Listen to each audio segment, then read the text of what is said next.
ဒီတစ်ခေါက်တော့ podcast လို့ပဲသွားလိုက်တော့မှာပေါ့နော်အဓိကအကြောင်းအရာကတော့ဒါ photo journalist နဲ့ documentary ဓာတ်ပုံဆရာဘာကွာလဲဆိုတဲ့အကြောင်းပြောတာပေါ့နော်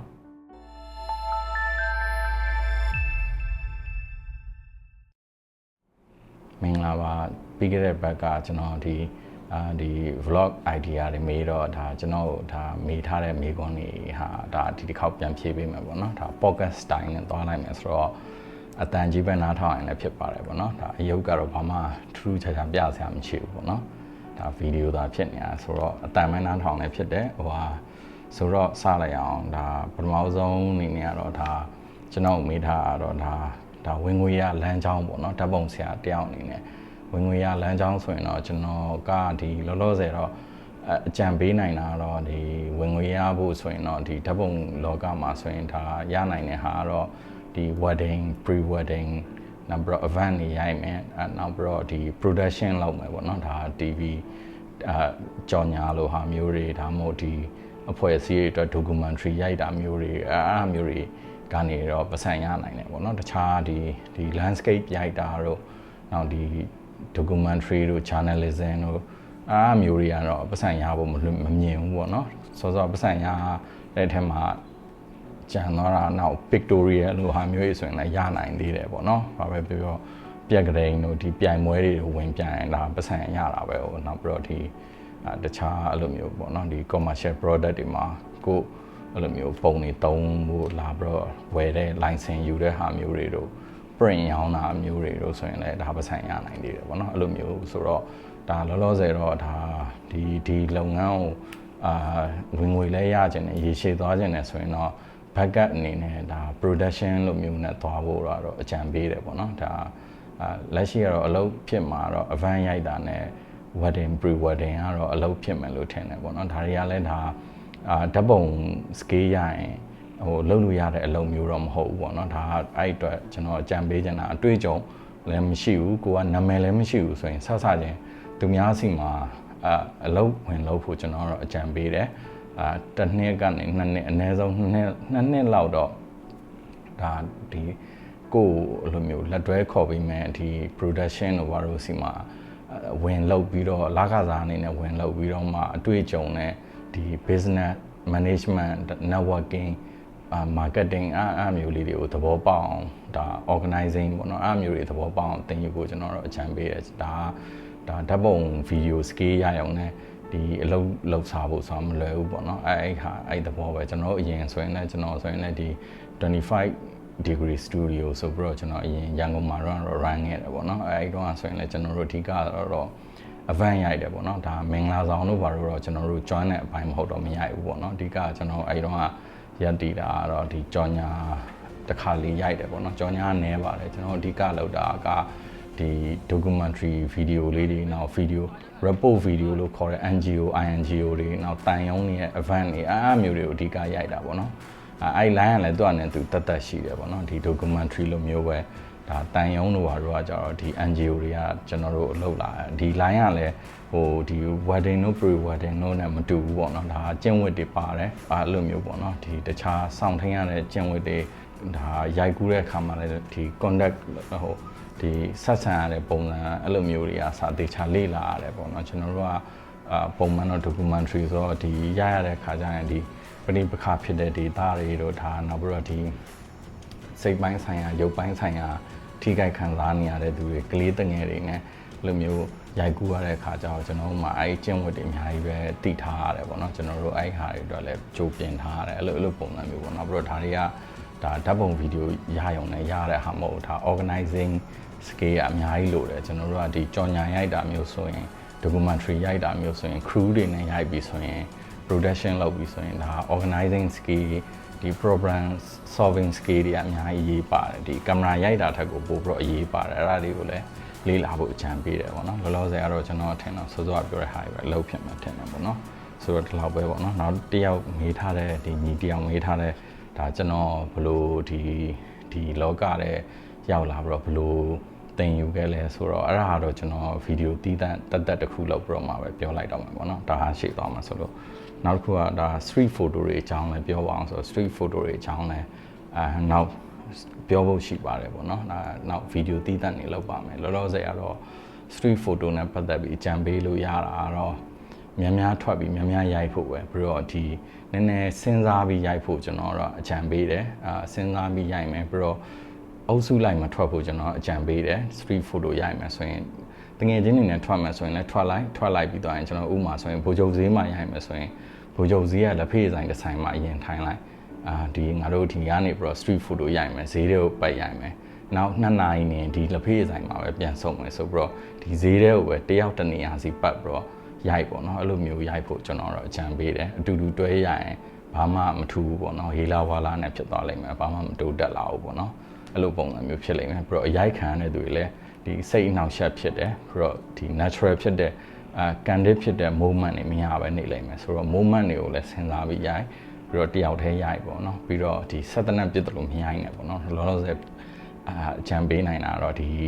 ခေါက်ကအဲ့ဒိုးလေးပေါ့နော်နောက်မှဗီဒီယိုတီးတန့်ဆက်လုပ်ပေးမှာပေါ့နော်နောက်တစ်ခုကတော့ဒါမေးထားတာတော့ photo journalism အကြောင်းကိုပြောပေးဖို့များပြောပေးဖို့လည်းပြောထားတယ်နောက် episode တွေကြာရင်လည်းကျွန်တော်ထပ်ပြီးပြောပါအောင်မယ်ပေါ့နော်ဒီနေ့ episode ကတော့ photo journalist နဲ့ဒီ documentary photographer နဲ့ဘာကွာလဲဆိုတဲ့အကြောင်းပဲပြောလိုက်မယ်ပေါ့နော်အဓိကတော့ဒါ photo journalist နဲ့ documentary photographer ဘာကွာလဲဆိုတော့ဘာမှအဲ့လိုမျိုးကွာတယ်တော့မဟုတ်ဘူးပေါ့နော်တူလားဆိုတော့လည်းနည်းနည်းလေးတော့ကွဲတယ်ပေါ့နော်ဒါပြီးတော့ကျွန်တော်တို့ကဒီအဓိက photo journalism ကဒါကျွန်တော်တို့ကဒါဒီ storytelling လောက်တာပဲ documentary photography ကလည်း storytelling လောက်တာပဲဒါကျွန်တော်အနေနဲ့ကတော့ဘယ်လိုခွဲခြားလဲဆိုတော့ photo journalism ကတော့အဓိကအဖြစ်တော့ဒါ public interest လို့ခေါ်တဲ့လူထုကသိချင်တဲ့ trend ဖြစ်နေတယ်လူသိများပြီးတော့လက်ရှိ popular ဖြစ်နေတယ်နောက်ပြီးတော့လူစိတ်ဝင်စားတဲ့အကြောင်းအရာတွေကိုဒါရိုက်ကူးတင်ဆက်တဲ့ဟာကိုကျွန်တော် photo journalism လို့ရေးဖို့အဖြစ်ကျွန်တော်ခွဲလိုက်တယ်ပေါ့နော် documentary ကကြတော့ဒါလူစိတ်ဝင်စားတဲ့အကြောင်းအရာလည်းဖြစ်ချင်မှဖြစ်မယ်မဖြစ်ချင်လည်းမဖြစ်ဘူးဒါကိုစိတ်ဝင်စားတဲ့ဟာကိုပဲကို design မှန် storytelling လုပ်ဖို့ရိုက်နေတဲ့ဟာမျိုးကိုကျွန်တော် documentary photography လို့ခေါ်တယ်ဥပမာအဖြစ်ဆိုဒါ documentary photography ပဲဒါပေမဲ့ကိုရိုက်နေတန်လန်းတဲ့အကြောင်းအရာတစ်ခုခုအကြောင်းဒီကိုရိုက်နေတဲ့အကြောင်းအရာကဒါဒီလက်ရှိလူထုစိတ်ဝင်စားတဲ့အကြောင်းအရာဖြစ်သွားတာမျိုးလည်းဖြစ်နိုင်တယ်ပေါ့နော်အဲ့မျိုးကြရင်လည်းဒါအဲ့လိုမျိုးဖြစ်သွားတာမျိုးလည်းဒီလူထုကရုပ်တရက်ကြီးစိတ်ဝင်စားလာမျိုးလည်းဖြစ်နိုင်ဥပမာပေးရမယ်ဆိုရင်ဒါဥပမာဆိုရင်ကြားဖြန့်လိုဟာမျိုးကြားဖြန့်အကြောင်းကိုကျွန်တော်တို့ကရိုက်တယ်ဆိုရင်ဒါကိုကငကိုတွေကအစောကလေးကဒီကြားဖြန့်အကြောင်းကိုထဲဝင်ရိုက်နေတယ်ဆိုရင်ဒါ documentary project လို့ပြောလို့ရတယ်ဒါအဲ့ဒါဟိုမှဒါ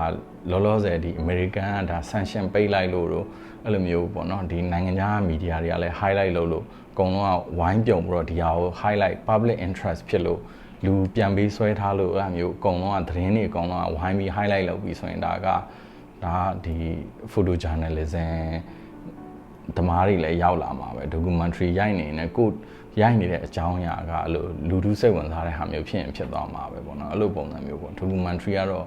စောစောပြောတဲ့အတိုင်းပဲဒါကိုထဲဝင်ရိုက်နေတဲ့အကြောင်းအရာမှန်တယ် documentary photography လို့ပဲကျွန်တော်တော့ရေဘူးကပြောတယ်ပေါ့နော်နောက်ပြီးတော့သူတို့မှာကဒါဓာတ်ပုံ scale တွေမဟုတ်ကျွန်တော်တို့တခြားအများကြီးလို့တဲ့ဟာတွေအများကြီးရှိတယ်ဓာတ်ပုံ scale ကဒီတကယ်တမ်း project ရိုက်ပြီဆိုရင်ဒါ technical skill ကနည်းနည်းလေးပဲအရေးပါတယ်လို့ပြန်ဖြစ်သွားတယ်ဒါကိုကဘယ်လောက်ကြီးကျွမ်းဒီကအဲ့ထပ်လိုတဲ့ skill တွေအများကြီးလိုတယ်ဥပမာအဖြစ်ဆိုပေါင်းတင်ဆက်ဆံရေးပြီးတော့ဒီ research skill နောက်ပြီးတော့ဒီ design မှတ်လုပ်တဲ့ skill ပေါ့နော်ဒါတွေမရှိလို့ရှိရင် documentary photography က weak သွားလိမ့်မယ်ပေါ့နော်အဲ့လိုပုံစံမျိုး skill တွေအများကြီးလိုတယ်ခုနပြောတဲ့အထက်မှာကျန်တာဆို archiving တို့ဒါကဒီခုနပြောတဲ့ကြားဖြန့်ဥပမာလိုမျိုးပဲကြားဖြန့်ကိုဒါ topic ကဒီတရုတ်ကဒါတရုတ်ဆောင်ပြန်ပေးဆွဲခံရတာရဲ့ဒီပြီးတော့အဲ့လိုမျိုးကြောင့်ဒီ American sanction လုပ်လို့တခြား photo journalist တွေသတင်းသမားတွေအများကြီးလာရိုက်ပြီမယ်သူတို့ကနှစ်ပတ်လောက်နေဒီသတင်းကိုဘယ်သူမှမလုပ်တော့ဘူးပြန်သွားကြအောင်ဒါပေမဲ့အဲ့ပြန်သွားပြီးလဲဒီသတင်းကိုပဲ design မှဆက်လုပ်နေတဲ့ဟာမျိုးက documentary photography ပေါ့နော်ဒါသူကအချိန်တစ်ခုယူပြီးတော့ဒါဒီဟာကိုအသေးစိတ်တင်ပြတယ်ပြီးတော့ဒီ photography ကဒါဒီတူတော့မတူဘူးပေါ့နော်ဒီသတင်းဓာတ်ပုံရိုက်တာတော့တူတယ်ဒါပေမဲ့ဒီ story နှစ်ခုကိုပြတဲ့အခါကျရင်ဒါဟို photo journalism ကမကောင်းလို့ပြောရမှာ photo journalism ကလည်းသူ့အနေနဲ့သူအရေးပါတယ်ပေါ့နော်ဒါပေမဲ့ तू ကဒါ public interest ဖြစ်တဲ့အကြောင်းအရာတွေကို ပတ်ရိုက်နေရပါဘောနော်ဥပမာခုနကကြားပြန်ဟာဒီထိုင်းရသတင်းလောက်တွေဒီမဲဆောက်လောက်ကနေသွားရိုက်တယ်ပြီးတော့ဒီနှစ်ပတ်လောက်နေတော့သူတို့ပြန်သွားပြီးတော့တခြားအကြောင်းအရာကိုသူတို့ရိုက်ကြပြန်အောင်ဒီမှာထိုင်းမှာတခြားဒီငွေကြေးခွာချမှုတို့တခြားအဲ့လိုဟာမျိုးတွေပေါ့နော်ဒီ event လိုဟာမျိုးတွေရှင်သူတို့ဘန်ကောက်မှာပြန်ပြီးရိုက်ကြအောင်အဲ့လိုပုံစံမျိုးပေါ့သူတို့ကတော့ဒီအကြောင်းအရာတစ်ခုခုဖြစ်နေတဲ့ဒီ public interest လူတွေစိတ်ဝင်စားတဲ့အကြောင်းအရာတွေကိုပဲပတ်ပြီးတော့ cover လုပ်နေရတယ်ပေါ့နော်ဒါလောက်ကြတယ်ပေါ့နော်ဒါ commercially လည်းအကျိုးမြတ်ရတယ်လို့သူတို့မှလည်းဒါဒီသတင်းအတွက်ဒါသူတို့ assignment တွေဒီသူတို့ editor ကနေခိုင်းလို့ရှင်သွားရိုက်ရတယ်အဲ့လိုပုံစံမျိုးပေါ့ documentary သမားကတော့မတူဘူးအကြောင်းအရာတစ်ခုတည်းကိုပဲ design မှလုပ်တယ်ခုနကျင့်ဝတ်လိုဟာမျိုးတွေလည်းဆင်တယ်ပေါ့နော်ဒါ documentary ရိုက်လို့ဆိုပြီးတော့ photo journalism လို့ကျင့်ဝတ်တွေမရှိတော့တာမဟုတ်ဘူးဒီ documentary သမားမှလည်းကျင့်ဝတ်ကဒီ photo journalist စာနယ်ဇင်းသမားလိုပဲကျင့်ဝတ်တွေစောင့်ထိန်ရတယ်ဥပမာအဖြစ်ဆိုရင်တော့ဒါအလွယ်ပြောရမယ်ဆိုရင်ဒါဒီကျွန်တော်တို့ကဒီကိုရိုက်တဲ့ subject ကိုတရုပ်ဆောင်ခိုင်းလို့မရအောင်မဖြစ်တဲ့ဟာတွေကိုဖြစ်ပါတယ်ဆိုပြီးပြောခိုင်းလို့မရဘူးပေါ့နော်နောက်ပြီးတော့ဒီပတ်စံပေးပြီးတော့ရိုက်လို့မရဘူးကျွန်တော်တို့ကအဲ့လိုကျင့်ဝတ်တွေရှိတယ်ပေါ့အသေးစိတ်ကတော့နောက်မှပြောမှာပေါ့နော်နောက်တစ်ခုကဒီတစ်ခုလွဲကြတဲ့ဟာမျိုးလည်းရှိသေးတယ်နောက်တစ်ခုကဘာလွဲကြလဲဆိုတော့ဒီ photo journalism မှာ documentary မှာဆင်ပြီးရိုက်လို့မရဘူးဆိုပေမဲ့ portrait ကိုတော့ဆင်လို့ရတယ်ပေါ့နော် portrait ဆိုတာဒီ studio portrait ပဲဖြစ်ဖြစ်ဒီ environmental portrait ပဲဖြစ်ဖြစ် portrait ကတော့ဆင်ရိုက်လို့ရတယ်ဒါဆင်ရိုက်တာလည်းတိတာမျိုးလည်းဖြစ်တယ်ပေါ့နော်အဲ့လိုပုံစံမျိုးဒါဘာလို့ဆင်ရိုက်လို့ရအောင်ဆိုတော့ဒီပုံမှန်အဖြစ်ဆိုလူတွေကကင်မရာကိုဘယ်သူမှမှန်မလို့တဲ့ကိုတဲ့မကြည့်ဘူးကျွန်တော်တို့ကဒီဆင်ရိုက်မှသာဒီကင်မရာတွေကိုကြည့်ပေးပါအောင်ဆိုပြီးအဲ့လိုမျိုးစကားပြောပြီးရိုက်မှသာဒါကျွန်တော်တို့ကဒါportrait ကဒါအသက်ဝင်တာအဲ့လိုမျိုးဆိုတော့ photo journalism မှာလည်းဒါဒီ portrait ကိုတော့ဒါအဲ့လိုမျိုးပေါ့နော် setup နည်းနည်း lighting ကောင်းတဲ့နေရာရွှေ့ခိုင်းတာတော့ဘာအဲ့လိုမျိုးလုပ်လို့ရတယ်အဲ့လိုမျိုး तू မဟုတ်တဲ့ character မဟုတ်တဲ့ဟာကြီးကိုပြင်ဆင်ဝစ်စားခိုင်းပြီးရိုက်တာတော့မရဘူးပေါ့နော်အဲ့ဒါကျတော့ art ဘက်ဆန်သွားမယ်ပေါ့နော်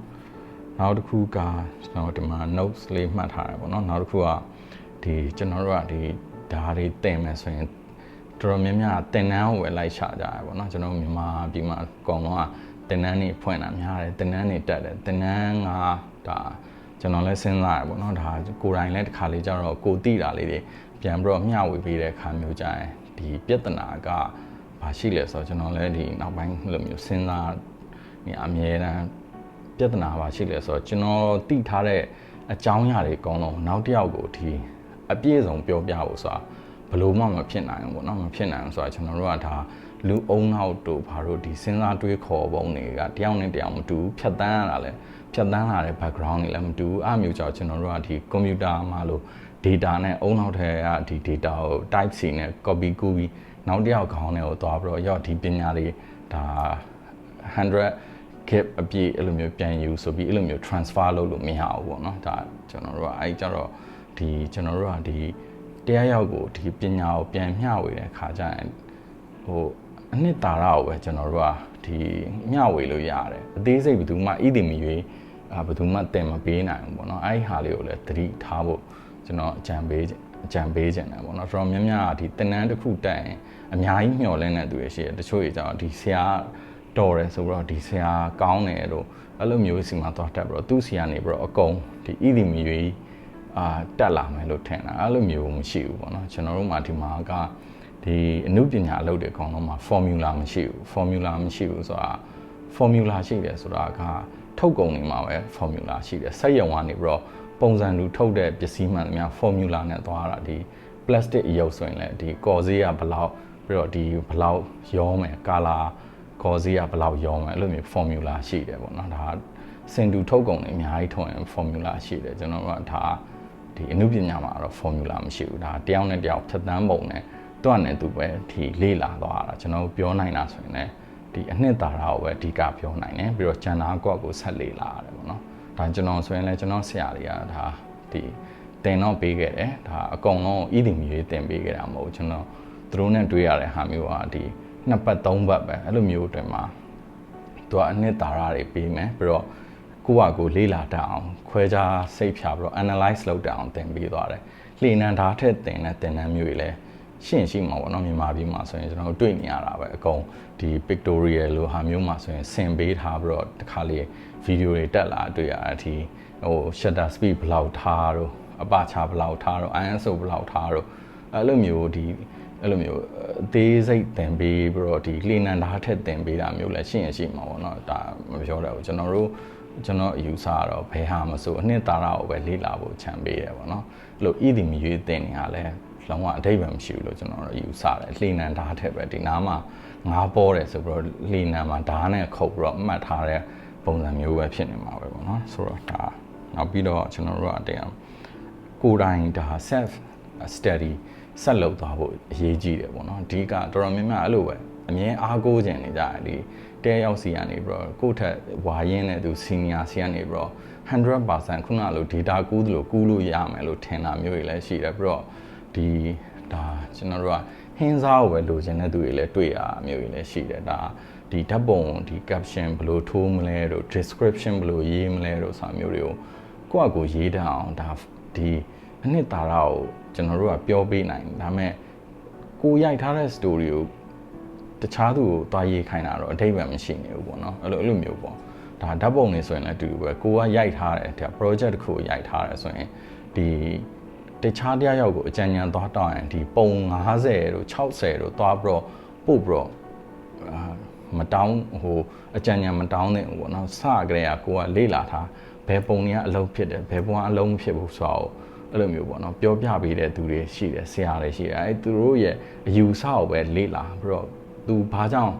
ဘယ်လိုပုံစံမျိုးကိုရွေးလဲဆိုတာမျိုးတွေကိုတခြားသူတွေအစီအကနေလည်းလေ့လာပေါ့တခြားသူတွေရဲ့ project တွေရာထောင်ချီပြီးတော့ online မှာကြည့်လို့ရတယ်ဒီဥပမာဆိုရင် Magnum photo လိုဟာမျိုးတို့ဒီ7 photo တို့နောက်ဒီ Nor တို့ Panos တို့အဲ့မှာသူတို့ရဲ့ဓာတ်ပုံတွေရွေးချယ်ထားမှုပြီးတော့သူတို့ရဲ့ edit ကိုကြစ်လေးပုံ20လောက်နဲ့ဒီ story ကိုပြောပြထားတဲ့ story မျိုးတွေအဲ့မျိုးတွေကြည့်ပေါ့နော်ဒီ WordPress photo တို့အဲ့လိုမျိုးပေါ့နော်အဲ့မျိုးဒီအဲ့အရာတွေမှာသွားကြည့်ပြီးတော့သူတို့ဘယ်လို description ရေးလဲသူတို့ဘယ်လို caption ရေးလဲအဲ့မျိုးတွေကိုလေ့လာပေါ့နော်ဒါဣတိမီရေးတခြားတရားရောက်ကကိုယ့်ဟာကြီးကိုလိုက်ကြည့်ပေးမယ်ဆိုတာကြီးကလည်းအဓိပ္ပာယ်မရှိနေဘူးပြီးတော့ပုံတွေကိုလည်းအဲ့လိုမျိုး200တို့300တို့တခြားသူကိုသွားပို့ပြီးတော့ဟိုလိုမျိုးအကြံဉာဏ်ပေးပါအောင်ဆိုပြီးတော့သွားပြောလို့မရဘူးဒါကိုယ့်အကိုဒီတင်ပေးတဲ့သူတွေကတောင်းမှလာပြရမှာဘယ်သူမှပုံ200လောက်မကြည့်ကြဘူးကိုယ့်အကိုတောင်ကိုက edit ဒီဒါ type edit လို့ခေါ်တယ်အဲ့လို edit မလုပ်နိုင်ဘူးဆိုရင်ဒါတခြားသူတွေကကြည့်ပေးမှာပါဥပမာဆိုရင်ကျွန်တော်အခု project တစ်ခုရိုက်တယ်ကျွန်တော်အရင်ဆရာလေးအရင်ပြောတဲ့ Carry Night တို့ Philip တို့တွားပြီးတော့ဒီပုံ200လောက်ကြီးတွားပြီးပို့ပြီးတော့ကျွန်တော်အကြံပေးပါအောင်လို့ပြောရင်ဟိုက sell လုပ်လိုက်မှာပေါ့နော်ဒါကျွန်တော်တို့ကအဓိကကျွန်တော်တို့ကဒီ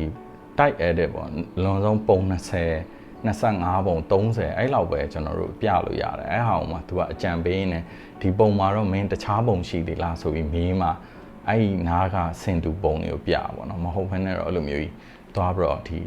edit ဒီပုံ900 1000လောက်ကြီးသွားကြည့်ခိုင်းတာတော့အဓိပ္ပာယ်မရှိဘူးပေါ့နော်အဲ့လိုပုံစံမျိုးတွေအများကြီးပဲလေ့လာအောင်ပဲပေါ့နော်အဓိကတော့ဒါစုတုပြုပေါ့စုတုပြုနဲ့လေ့လာဖို့အကြံပေးတယ်ဒါ online မှာလေ့လာစရာတွေအများကြီးပါ story တွေကိုမှ storytelling skill တွေအများကြီးပဲလေ့လာလို့ရတယ်သူများရဲ့ဒီဓာတ်ပုံ series မှာသူဘယ်လိုရှေ့ပုံပြီးနောက်ပုံဘယ်လိုလာထားလဲသူရဲ့ caption ဘယ်လိုရေးလဲခုန description ဘယ်လိုရေးလဲ artist statement ဘယ်လိုရေးလဲကြည့်ပြီးတော့နောက်တစ်ခုကသူတို့ရဲ့ interview တွေရှာဖတ်ကြည့်ဒီဓာတ်ပုံဆရာကိုကကြိုက်တယ်ဆိုရင်သူရဲ့ interview တွေကို Google မှာရှာကြည့်သူတို့ဘယ်လို idea နဲ့ဒီ project ကိုရိုက်လဲဘယ်လိုအခက်အခဲတွေနောက်ွယ်မှာမြင်ရှိနေခဲ့လဲအဲ့ဒါကိုသူဘယ်လိုကြော်လွှားလဲဘယ်လိုသူဒီရှုပ်ထွေးတဲ့ story တစ်ခုကိုကြည့်တဲ့သူတွေနားလည်အောင်ခံစားအောင်ရင်ထဲထိအောင်ဘယ်လိုပြောလဲဆိုတာမျိုးတွေကို interview တွေ behind the scene တွေလိုက်ရှာကြည့်ရင်းနဲ့ဒါလေ့လာဖို့ကျွန်တော်တို့ဒါအဲ့လိုမျိုးပေါ့နော်ဒီမြင်ဆရာအနေနဲ့ထားပြီးတော့လေ့လာဖို့အကြံပေးနေဒီတစ်ခေါက်တော့လောက်ပဲပေါ့နော်ဟုတ်ကျေးဇူးပါ